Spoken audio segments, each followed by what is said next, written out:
And ito yung blessings, guys, no?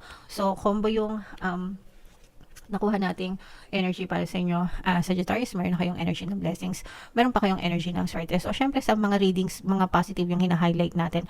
Hindi naman natin tawag dito, isinasantabi yung mga negative. Yung mga negative, guys, yun yung mga babala sa inyo, o kaya naman kung natutumbok natin, nakaka-resonate kayo sa mga current negative energies, kailangan yung makasurvive, no? Or malampasan yung mga negative energies na yon.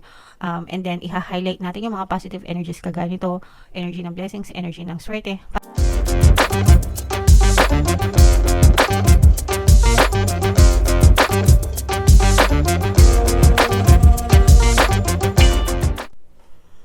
Hello guys, hello Sagittarius. Welcome back to Pinoy Pixie Tarot.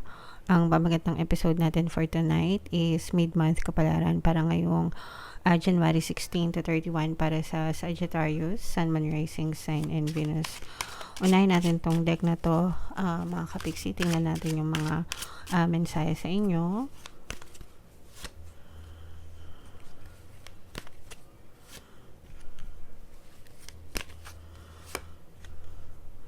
Okay, so lahat ito yung mga positive na mensahe, mga kapiksi. Unang-una, we have plants. Ibig sabihin nito, guys, no? Let us protect our mother nature, mga kapiksi.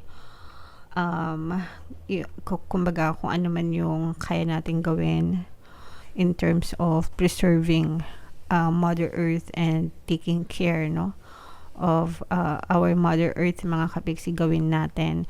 Yung pagtatanim ng halaman, yung mga plantito-plantita yan, malaki yung mga contribution nila sa ating kalikasan, mga kapiksi. And another meaning of this card, guys, is yung pagtatanim ng good thoughts, good deeds, no? Magtanim ng mga magagandang binhi para mamunga din ng mga magagandang bunga. Yung mga tinatanim nyo, guys, diba? Kaya nga sabi nila, hindi pwedeng mamunga ng santol ang puno ng mangga. Kung anong tinanim mo, siya din ang aanihin mo. So, kung gusto mo na maganda yung mangyari sa buhay nyo, sa kahit anong aspeto pa, sa buhay trabaho, buhay negosyo, buhay pag-ibig, diba? Always magtanim ng good thoughts and good intention sa mga kapwa nyo, mga kapiksi, para yun din yung babalik sa inyo, yun din yung mapupush out sa inyong physical reality. So, in short, magpaka-positibo, iwasan yung pagiging negatron, mga kapiksi. Alright? And take some time to be quiet, mga kapiksi, or give yourself some quiet time para makapag-isip, no? Kumbaga, wag kayo masyadong magmadali, especially kakabukas pa lang ng 2025, or kakasimula pa lang, guys, no, ng 2025. So, nasa January pa lang tayo, mga kapiksi, lang araw pa lang. So, gamitin mo itong panahon na to para magplano, i-analyze mo yung buhay mo, ganyan. Mag-reflect ka sa ano ba yung mga magaganda at hindi magagandang nangyari sa'yo last year. Ano ba yung mga naging bad habits mo na pwede mong gawin into good habits, diba? Doon ka magsimula, guys. Small habits, no? Kaya nga may book na Atomic Habits. Ibig sabihin ng Atomic Habits, yung mga maliliit na habits, mga maliliit na pagbabago na ginagawa mo, which will contribute to your big success in the future, no? So, yung simpleng pagsasalita ng thank you, simpleng pag-smile, diba? Simpleng pagbibigay ng compliment sa ibang tao. Ayun, mga atomic habits na alam mo makakatulong sa'yo. But ang main message talaga is, message of stillness, quiet your mind, quiet yourself, and focus, no? Focus on yourself. Ask yourself, guys, what do you really want? Okay? And ito naman, guys, may mga phases or may mga stages na nangyayari sa buhay natin, mga kapiksi. Parang ano lang, 'di ba, yung moon cycle 'yan, 'di ba? Kaya nga tayo palagi merong new moon kapalaran, full moon kapalaran. So parang may cycle siya. So, ganun din sa buhay natin, mga kapiksi, minsan maliwanag na maliwanag yung buhay natin, minsan naman madilim, guys. So, okay lang yan, pero lahat yan may purpose, may pinagdadaanan tayo, pero lahat yan, may mga matututunan tayo during those stages. Yun yung importante. Alright? Okay, so comment down below, guys, if feeling nyo naka-resonate kayo dyan sa mga messages na yan. Silipin natin ang inyong kapalaran, guys, ngayong January 16 to 31. Shuffle natin to, guys. Habang sinashuffle ko to, panoorin nyo muna yung video natin regarding sa ating paano mag-manifest ng abundance video course. Kapiksi, sawa ka na ba sa mga struggles at hirap sa buhay mo? Masipag ka ba at masikap sa buhay ngunit hindi ka pa rin umaasenso? Ilang beses ka na bang nag-attempt mag-negosyo at mag-invest pero palagi ka pa rin nalulugi?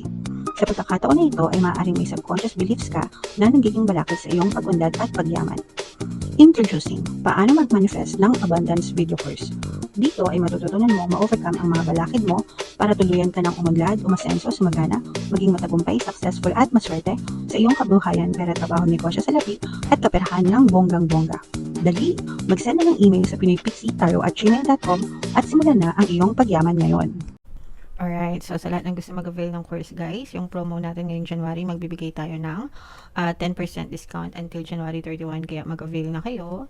And meron din tayong bagong course, paano mawala ang third party at magkaroon ng harmonious na relationship para mawala yung mga kabit ng mga jowa nyo, guys. 10% discount yan until January 31, kaya i-avail nyo na, mga kapiksi. Wow, ang ganda naman itong spread nyo, Sagittarius. Kayo ay na-represent ng King of Wands. Ito ay both negative and positive, pero even yung negative, guys, maganda yung message. Meron tayong presence dito ng fire sign, Aries, Leo, Sagittarius. For some of you, maaaring may fire element kayo sa inyong natal chart, or you may be dealing with a fire sign, mga kapiksi. So, ito, guys, swerte kayo sa pag-ibig, swerte kayo sa love life. Kung kayo ay naghiwalay ng iyong partner or specific person dahil sa mga conflict nyo, mga kapiksi, parang necessary siya, no? Kumbaga parang binibigyan ng daan ni universe na mawala yung ex-person mo sa'yo, kasi dadating yung tamang tao sa iyo. And yung next na dadating sa'yo, yun yung swerte mo sa pag-ibig, mga kapiksi. Kaya every time na nakikipag-break kayo, or every time na nahihiwalay kayo sa mga ex-boyfriend nyo, ex-girlfriend nyo, ex-partner nyo, wag na wag yung sasabihin malas kayo sa pag-ibig, mga kapiksi, no? Kapag may natapos, meron din panibagong simula na pwedeng dumating sa inyo. And ito yung bagong simula na yun, mga kapiksi. For some of you, you will meet somebody nyo, and siya yung magiging swerte mo sa pag-ibig, okay? And for some of you naman, guys, kung kayo ay hindi pa hiwalay ng iyong partner or specific person, mariresolve yung mga issues nyo and mapapawi din yung inyong kalungkutan, mga kapiksi. Kumbaga parang magwa 180 degrees shift, or 360 degrees shift, no? Yung iyong person, ibig sabihin magbabago yung ikot ng mundo sa relasyon nyo, guys, no? And mag-heal, pagkakaroon ng forgiveness, ng acceptance, mag-heal yung mga sugat nyo, mag-healom yung mga emotional pain nyo, lalo na kung sangkatutak na away, sangkatutak na conflict yung meron kayo sa relationship, guys, okay? So, i-mind nyo na yan, guys. Mind, swerte sa relasyon, swerte sa pag-ibig, mind healing, yan. So, i-mind nyo na yan sa comment section, guys. Pagdating sa kaperahan, mga kapiksi, may parang merong guide, no, na matatanggap kayo, or parang guide, tulong, suporta, no? Guide, tulong, suporta na maaaring kayong ma-experience or maaari kayong matanggap from the universe. And yung suporta na yun, mga kapiksi, maaari mo yung magamit para umangat yung kalidad ng iyong pamumuhay when it comes to money matters, guys, okay? So, i-mind nyo na rin yan, guys, sa comment section. What else? Tingnan pa natin. Meron ditong presence ng water sign, Cancer, Pisces, Scorpio. Yung iba sa inyo, guys, parang feeling ko magpapahinga, no? Magpapahinga kayo. Kaya nga ito, guys, no, yung sinabing stillness. ito yun yung quiet time, mga kapiksi, magpahinga kasi yung iba sa inyo, parang kakatapos lang nyo sa mga problema. Kakatapos nyo lang malampasan or masolusyonan yung mga problema nyo, mga kapiksi, and parang wasak na wasak pa kayo right now, and nandun pa kayo sa recovery stage, no? Guys. And yeah, so you can rest, recharge, no? Rest up, relax, and reset. Check nyo yung kanta ni Lalaboy, mga kapiksi, RNR. Napakaganda ng lyrics. So magagamit nyo yun, guys, magpahinga, mag-relax, mag-reset ng buhay, quiet your mind, still your mind, mga kapiksi, para makapag-isip kayo ng tama and makapag-isip kayo kung ano yung gusto nyo gagawin sa next stage ng buhay nyo. Okay? And ito yung blessings, guys, no?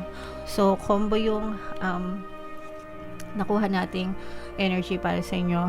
Sagittarius, meron na kayong energy ng blessings, meron pa kayong energy ng swerte. So syempre sa mga readings, mga positive yung hina-highlight natin. Hindi naman natin tawag dito, isinasantabi yung mga negative. Yung mga negative, guys, yun yung mga babala sa inyo, o kaya naman kung natutumbok natin, nakaka-resonate kayo sa mga current negative energies, kailangan yung makasurvive, no? Or malampasan yung mga negative energies na yon. And then iha-highlight natin yung mga positive energies kagaya nito, energy ng blessings, energy ng swerte, para doon ma-focus yung attention nyo, yung energy nyo. And kapag naka-focus dito yung energy nyo, yun din yung magre-reflect sa inyong physical reality. Kaya natin palagi hina-highlight, guys, kung mapapansin nyo sa mga readings natin, palagi natin hina-highlight yung mga positive, para doon, guys, mag-focus yung energy nyo, yung attention nyo. Pag naka-focus kayo doon, you pray, you affirm, kumikilos kayo, tapos sabayan nyo ng positive mental diet, no? Talagang dadating sa inyo to. So mag-affirm kayo, no? Swerte ako, swerte ako, swerte ako, blessed ako, blessed ako, blessed ako, di ba? Everyday gawin nyo, everyday gawin nyo, everyday gawin nyo, araw-araw sabihin nyo. Kung hindi kayo marunong mag-affirm, makinig na lang kayo ng mga pampaswerte sa subliminals ko, kasi nandun na lahat ng affirmations. Ginawa ko yun, guys, para makatulong sa inyo. Wala na kayong gagawin, papakinggan nyo na lang kayo. Papakinggan nyo na lang, basta wag kayong maninega, mga kapiksi, kasi pag naninega kayo, nakikinig kayo ng subliminal, pero naninega kayo, kinakancel nyo lang yung affirmation. Sayang lang yung oras nyo, guys. So help yourself, mga kapiksi, and sabay-sabay tayong i-obtain itong positive energies na to, guys. So i-mind nyo na yan, mind blessings, mind swerte. Okay, bunot pa tayo ng isang card para sa inyong additional na mensahe, Sagittarius. So, ito, mga kapiksi, na nagkakaroon kayo ng mga infinite wisdom dahil din sa mga problema, sa mga experiences nyo, sa mga challenges nyo, guys. And parang, kapag natahimik yung isip nyo, kasi nga, diba, sabi natin, stillness. Kapag natahimik yung isip nyo, mga kapiksi, doon na unti-unting makaisip kayo ng mga pamamaraan, no? Kung paano, kung ano yung gusto nyo mangyari sa buhay nyo, and kung saan nyo i-focus yung attention nyo, yung energy nyo, para magkaroon kayo ng mas malinaw na direksyon kung saan kayo pupunta, mga kapiksi. Okay? So, napakagandang mensahe sa inyo, guys. Take your time, magplano, wag magmadali. Dadating at dadating din yung mga para sa inyo, guys. Okay? Basta maging disiplinado lang kayo, mga kapiksi. Alright? So, comment down below, Sagittarius, if feeling nyo naka-resonate kayo dyan. For more tarot readings para sa Sagittarius, guys, ito yung playlist nyo. Ito naman yung ating success stories ng paano mag-manifest ng abundance video course.